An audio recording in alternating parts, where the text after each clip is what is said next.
Hey, my name's Brian. I am the pastor over at our Gold Creek Woodinville campus, and I'm with John, also from our Gold Creek Woodinville campus. And John is one of my good buddies. He is, if you didn't know, the salmon whisperer, or like I like to say, during summertime when whether it's kings or silvers or anything is running, he's out in the bay fishing, and anytime I can tag along with him and I get a special invite, I'm there. So we love hanging out, anything outside, pretty much. Absolutely. But today we are March 8th of the 1 Year Bible Plan. We're reading through it along with some other guys, and we're kind of going through everything. And we're going to talk Old Testament, kind of overview over Old Testament. We're going to talk overview New Testament, and then I'm going to kind of land the plane and talk to all of us about heart stuff.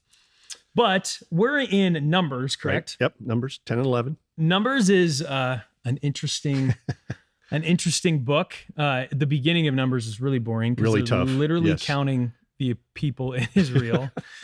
But it's still narrative and like story based. So let's just get right into Old Testament on March 8th. Why don't you like overview for everybody what the gist of it is, and like where, like what was the big takeaway for you with Old Testament? Well, where we were at was Moses is still trying to do a good job leading his people.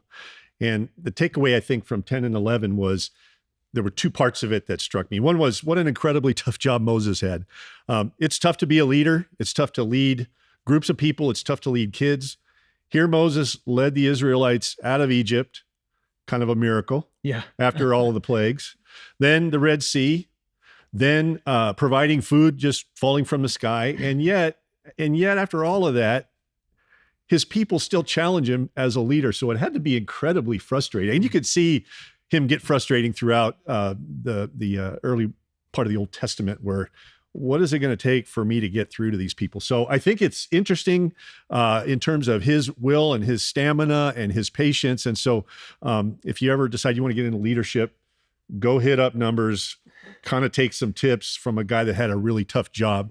The other part of it was, and it was sort of a humorous thing to me, we're taught that we're made in God's image. And certainly in the New Testament, God came as man, came as Jesus, and modeled all the failings of human behavior, all of the emotions.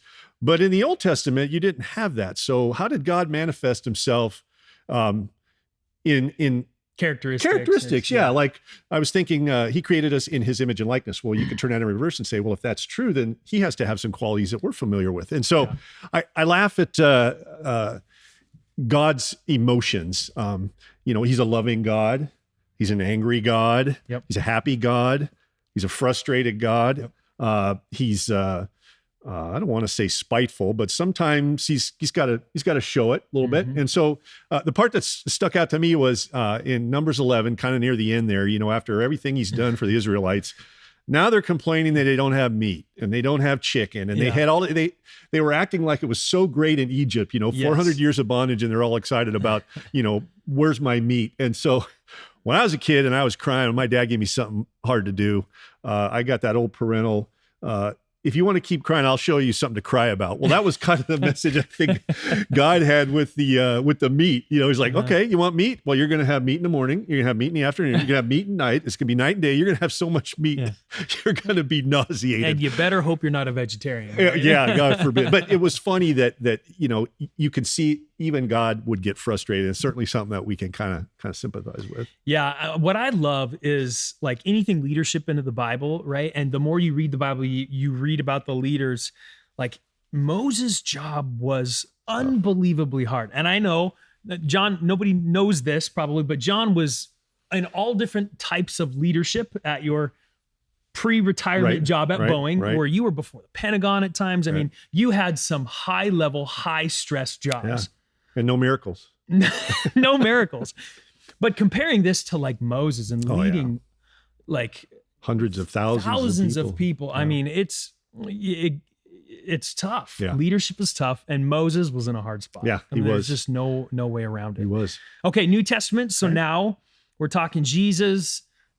In the New Testament where we're at, they're sitting around the table the night before he's crucified. It's the communion, essentially the Last Supper. What's your big takeaway with that? When I was an early seeker and I read this story, I always felt bad for Judas. I thought, well, God's supposed to be this loving God and he takes care of all his people and he's a sympathetic God. And yet, how could he put Judas on earth to take this fall? That seemed kind of unfair. But then the more that I studied and read about it, it kind of gets back to free will. So Judas was on the earth as a human being, full of the things that were all full of sin and human will. And it was his will that he chose the path he took. It was his will to be greedy with the money. It was his will to really want to hang around Jesus thinking he was going to be part of this big kingdom. And he missed the point of the kingdom. It wasn't going to be about wealth and riches. It was going to be about salvation. And so I think as I read through that, as I got a little bit more into it, I could see it wasn't just he was the guy that got stuck. He made a lot of bad choices, as we all do. He made a choice. Yeah. So. And what's interesting about, as we are going to continue to read the story of Judas betrays Jesus, right? And he makes this call and he's so filled with guilt, he commits suicide. The Bible says he goes and hangs himself off a tree. And it makes you think about the fact of why, right? Would Jesus have forgiven him? And I think Jesus would have forgiven him if he would have gone and asked for it. But he didn't, in his shame, which we've all been in moments of shame, he ran away from God. And then he let that shame and Satan's accusation get the best of him and drove him to suicide. Which drives me then to where we're going to go is that I want to talk about today, and John, jump in with any of this. Sure. I want to talk about our psalm because Psalm 51 is a super famous psalm.